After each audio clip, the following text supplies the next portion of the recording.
There's more to driver's ed class than just driving on the range. There's a lot of classroom learning to be done.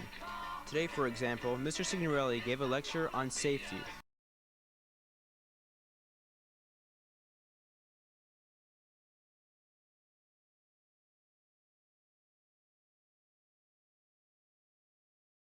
Discussing the car in a fire.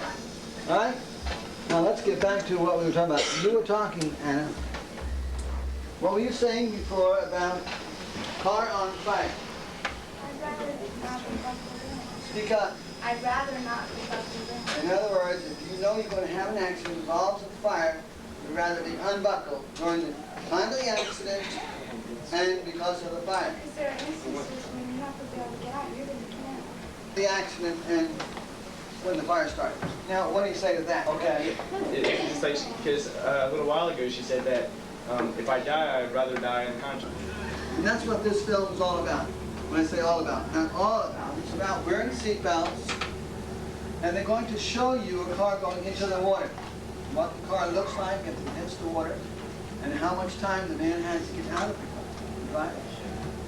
And they interview a lady who was in a car accident.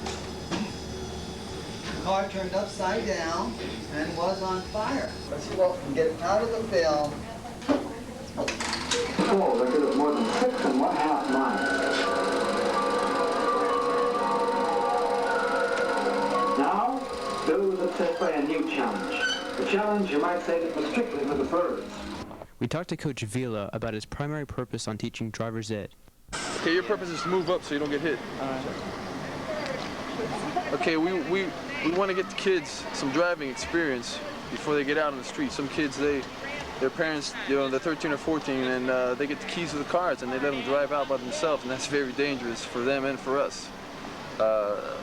We like to teach them first. We start with the basics of parking, parallel parking, turning left and right, backing up straight, and so forth. And then at the moment I'm assigned to take them out on the street.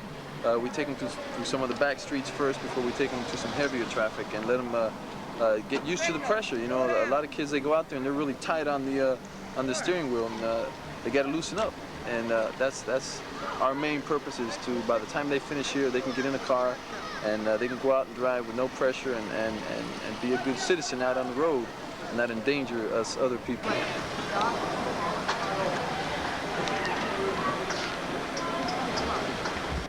I asked Mr. Regna about the requirements for completing the course. Right now? Complete the course to get a certificate for an insurance reduction. They have to have a driver's license and go on the road for at least one time. They have to learn the skills, each of the skills, to about an 80% proficiency, which means they have to do it 8 out of 10 times satisfactory, each of the various skills. They have to drive by themselves if they're going down, and they have to show an acceptable attitude. That's what they need to pass the course. Plus, they have to be here. It's not a correspondence course.